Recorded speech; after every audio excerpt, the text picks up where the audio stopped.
Hello friends, मैं हूं अजीज शेख। आप देख रहे हैं मूवी स्टॉक चैनल, जिस पर आज मैं रिव्यू करने वाला हूं नेटफ्लिक्स पर रिलीज हुई रेसिडेंट इविल की एनिमेटेड सीरीज, या फिर कह लो पहली animated series resident evil infinite darkness को। और पहले इस शो की स्टोरी की बात करें तो इस शो की टाइमलाइन साल 2006 की है, जिस कहानी में हम लियोन और क्लेयर के कैरेक्टर को देखते हैं, जिसमें से क्लेयर अब भी ह्यूमन राइट्स के लिए काम करती है, जैसा हमने उसे साल 2008 की film resident evil D generation में देखा था। और लियोन अब भी यूएस का एजेंट है। तो मेरे हिसाब से मुझे लगता है कि आपको इस सीरीज के लिए उस फिल्म को एक बार चेकआउट करना चाहिए। लेकिन अगर आप उस फिल्म को नहीं भी देखोगे तो भी इस फिल्म की कहानी को आप काफी इजीली समझ जाओगे, क्योंकि रेसिडेंट इविल की फिल्मों को गेम से इंस्पायर फिल्मों को कुछ इसी तरीके से बनाया जाता है। बात रही डाई हार्ड फैंस की, तो उनके लिए स्टोरी की कंटिन्यूएशन गेम के बाद की ही रखी जाती है, और ये सीरीज भी उन्हीं में से एक है, जिसका फोकस गेम के हिसाब से देखा जाए तो रेसिडेंट इविल 4 और 5 के बीच की कहानी है। यानी कि ये कहानी हमें उसी डी जनरेशन की स्टोरी यानी कि विल फार्मर्स कंपनी और ट्राइसल के मर्ज के बाद की स्टोरी भी बताती है। जिस ट्राइसल का क्या होता है उसका पता तो हमें रेसिडेंट इविल 5 गेम के एंड में चल जाता है।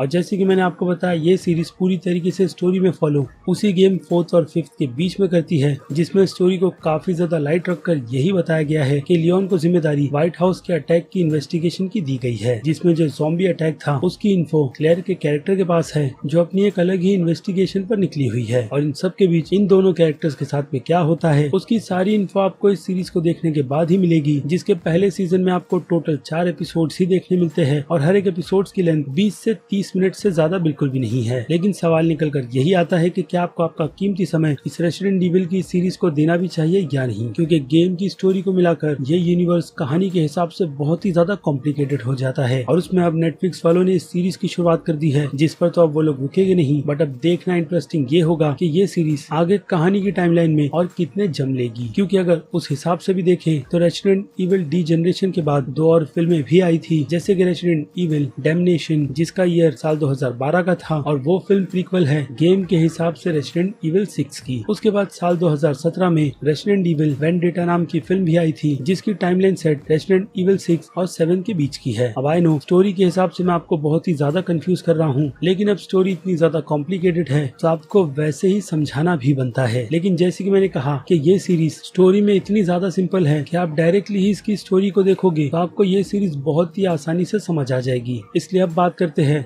वही आपके कीमती समय की, लेकिन उससे पहले एक छोटी सी रिक्वेस्ट भी, जो कि है चैनल को सब्सक्राइब, वीडियो को लाइक और शेयर करने की। तो फ्रेंड्स, तो अब बात कर लेते हैं आपके सारे के सारे डाउट्स की। जैसे कि इस सीरीज को नेटफ्लिक्स पर हिंदी में रिलीज नहीं किया गया। ये सीरीज जापानीज लैंग्वेज के अलावा इंग्लिश में भी अवेलेबल है, और इंग्लिश डब मुझे इस सीरीज की ठीक लगी। बाकी हिंदी में ये सीरीज कब आएगी उसका मुझे कोई भी आइडिया नहीं। और हाँ, आप इस सीरीज को अपनी फैमिली के साथ भी बैठकर देख सकते हो। बाकी अगर आपको वायलेंस नहीं पसंद तो हाँ, उस हिसाब से ये सीरीज फैमिली के साथ बैठकर देखने जैसी नहीं बनती। और अब एज अ फैन कि क्या ये सीरीज गेम और बाकी दूसरी फिल्मों के हिसाब से सही ट्रैक पर है भी या नहीं, तो जवाब हाँ भी है और ना भी। क्योंकि स्टोरी के हिसाब से हमें जो कुछ भी इस सीरीज में दिखाया गया है उसमें कुछ नयापन नहीं था। और बाकी नई ऑडियंस के लिए अगर कैरेक्टर डेवलपमेंट की बात करें तो वो इस सीरीज में कोसों दूर दूर तक बिल्कुल भी नहीं है। यानी कि क्रिएटर्स इस बात से काफी ज्यादा श्योर थे कि लोगों को लियोन और क्लेरी की स्टोरी पूरी तरीके से पता होगी, इसलिए उनकी स्टोरी पर बिल्कुल भी ध्यान नहीं दिया गया। और शायद यही सीरीज का काफी मेजर ड्रॉबैक है, क्योंकि अगर कैरेक्टर्स में डेवलपमेंट नहीं होगी तो फिर ऑडियंस को उनके साथ में कनेक्ट करने में भी कोई भी इंटरेस्ट नहीं होता। और वैसा ही कुछ हम इस सीरीज में भी बहुत ही अच्छी तरीके से देख सकते हैं। और हाँ, एक और बात गेम के फैंस के लिए कि इस शो में लियोन पर फोकस तो काफी ज्यादा किया गया है, लेकिन क्लेयर पर बिल्कुल भी नहीं। उसे इस सीरीज में सिवाय साइड कैरेक्टर के और कुछ भी नहीं रखा गया। और स्टोरी के हिसाब से ये सीरीज हमारे सामने कुछ भी नया नहीं प्रेजेंट कर रही, क्योंकि इन्वेस्टिगेशन में क्या होगा क्या नहीं, बस वही बचा हुआ इस सीरीज का ट्विस्ट है, जो खत्म होता है तो गेस व्हाट, सीरीज भी खत्म हो जाती है। लेकिन हाँ, एक बात है कि इस सीरीज को देखते वक्त आप बोर नहीं होते, क्योंकि हर वक्त स्क्रीन पर कुछ ना कुछ होता रहता है। बाकी बात करें इस शो के एनिमेशन की, तो हाँ, सीरीज का एनिमेशन बाकी दूसरी फिल्मों के मुकाबले में कई ज्यादा बेटर है, जिनसे मुझे कोई भी प्रॉब्लम नहीं। इसके अलावा बीजीएम की बात करें तो बीजीएम भी शो का ठीक ठाक है, और हाँ, शो की एडिटिंग भी। यानी कि नेटफ्लिक्स वालों ने इस शो के बजट में कोई भी कमी नहीं रखी है, ताकि फैंस इस सीरीज से बहुत ही आसानी से कनेक्ट हो जाए। लेकिन अब देखना इंटरेस्टिंग ये होगा कि ये एनिमेटेड सीरीज और नेटफ्लिक्स पर बन रही लाइव एक्शन सीरीज में स्टोरी के हिसाब से कितना ज्यादा फर्क होगा, या फिर वो सीरीज पूरी तरीके से अपने ही यूनिवर्स के रिबूट कहानी होगी, और अगर वैसा होगा तो फिर एक और चीज इंटरेस्टिंग है कि सोनी पिक्चर्स वाले भी रेसिडेंट इविल के गेम की एडेप्टेशन से अपनी ही कहानी बना रहे हैं, यानी कि एक कहानी और लाइव एक्शन फिल्म गेम की एडेप्टेशन कर कर बनाई जा रही है। और ऊपर से नेटफ्लिक्स अपने यूनिवर्स में एनिमेटेड सीरीज भी चला रहा है गेम की स्टोरी को कंटिन्यू कर कर, ताकि सभी ऑडियंस के लिए नेटफ्लिक्स कंटेंट जनरेट कर सके। बाकी सोनी पिक्चर्स की जब फिल्म बनकर रेडी होगी तो वो फिल्म भी हमें नेटफ्लिक्स पर ही देखने मिलेगी, क्योंकि सोनी पिक्चर्स और नेटफ्लिक्स की जो एक्सक्लूसिव डील हुई है उसके चलते, यानी कि कहीं ना कहीं सोनी पिक्चर्स वाले स्टोरी के हिसाब से भी अपनी फिल्म पर बहुत ज्यादा ध्यान देंगे, वरना लोग फिल्म से ज्यादा नेटफ्लिक्स की सीरीज देखना पसंद करेंगे, जो अच्छा खासा टाइम लेकर रेसिडेंट इविल के गेम के यूनिवर्स को आगे बढ़ाएगी। क्योंकि सोनी पिक्चर्स को ये मौका दिया गया था जिसमें हमें गेम की एडेप्टेशन नहीं बल्कि एक अलग ही यूनिवर्स की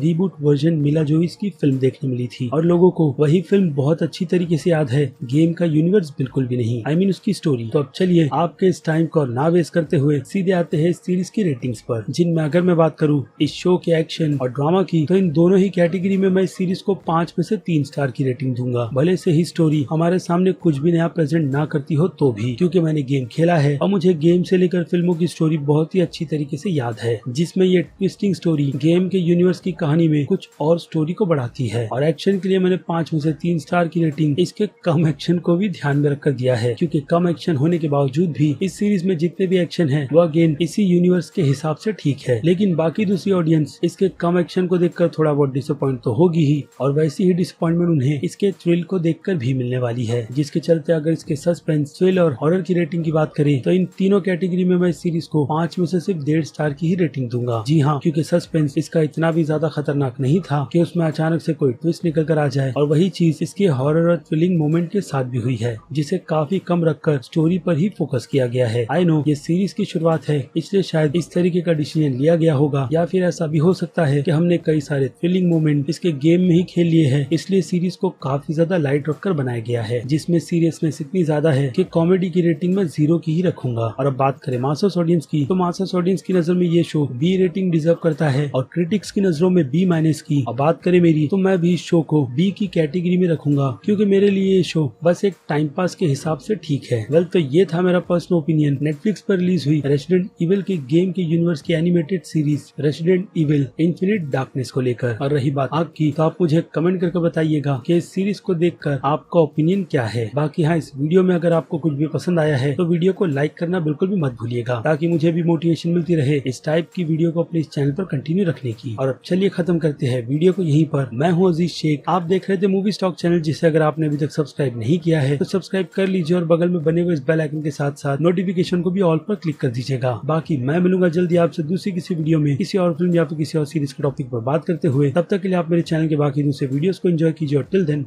बाय।